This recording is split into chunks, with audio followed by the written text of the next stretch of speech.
Selection એનો final round હવે ચાલુ થાય છે. Best of luck. Thank you. Best of luck. આયોજન જેવી બૌદ્ધાત્મક પ્રક્રિયા માટે મગજનો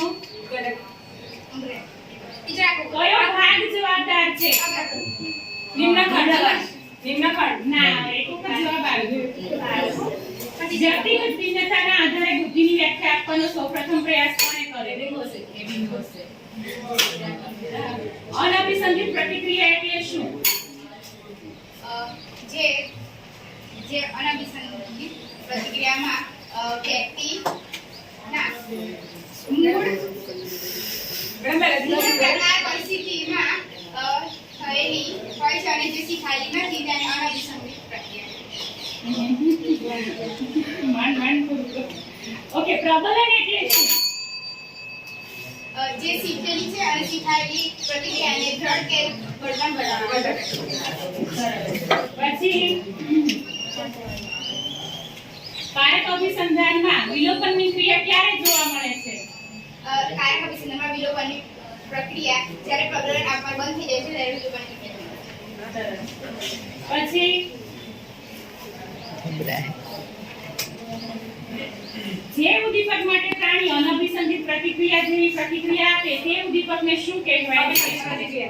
અભિસંધિત પ્રતિક્રિયા.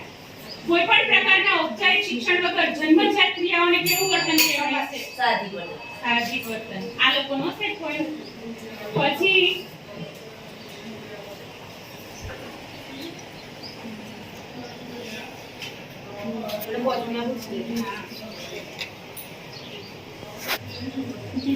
ગણજો જેટલા થયા પ્રશ્ન. પ્રતિક્રિયા એટલે શું? સંગઠનમાં સમુદાય એટલે તો જે સંગઠનમાં સરળ કાર્યદર્શી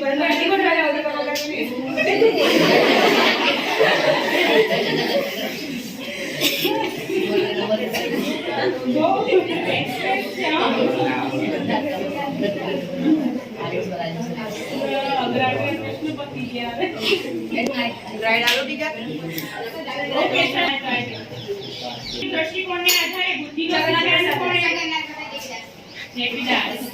સ્ટેનફોર્ડ બીને બુદ્ધિ કસોટી અંગ્રેજી ભાષામાં સૌપ્રથમ કોણે રજૂ કરી? કોણે ખબર છે? આ લોકો પ્રોગ્રામર ના, બંને ખીજે બંને ખોટું.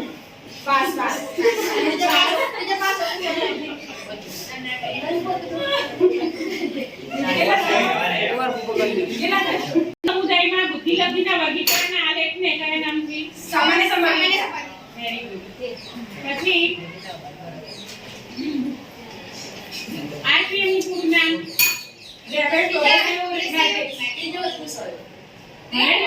ઘણા એવા છે. પૂર્વદ્રવમાં પરિવર્તન લેવા શિક્ષણ સાથે સંદેશ આપનાર વ્યક્તિ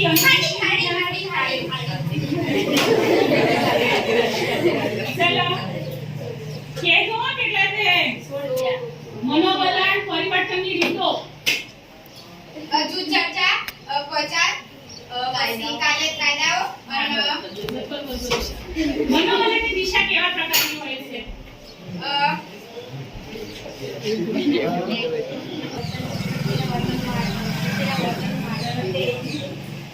વ્યક્તિના વર્તન માટે પ્રતિક્રિયા કરતી. ચલો પછી શું લઈશું હવે? ફુફુ સ્વામીની મનોવલણની વ્યાખ્યા. મનોવલણ એટલે કે ભારતીય મનોવૈજ્ઞાનિક સ્વામી મનોવલણ એટલે પ્રશિષ્ટ પ્રતિક્રિયા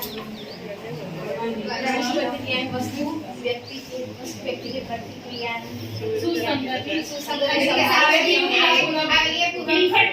સિદ્ધાંતને કયા સિદ્ધાંત તરીકે ઓળખવામાં આવે છે? સ્પીયરમેનનો સિદ્ધાંત કયા આપ્યા છે? સ્પીયરમેને કયા સિદ્ધાંત આપ્યો છે? સ્પીયરમેને કયો સિદ્ધાંત આપ્યો છે?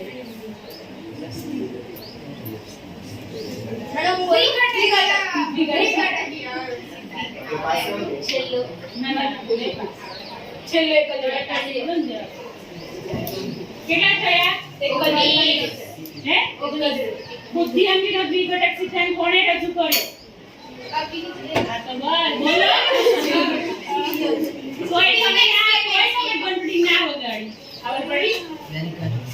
Very good. વિરાટ છે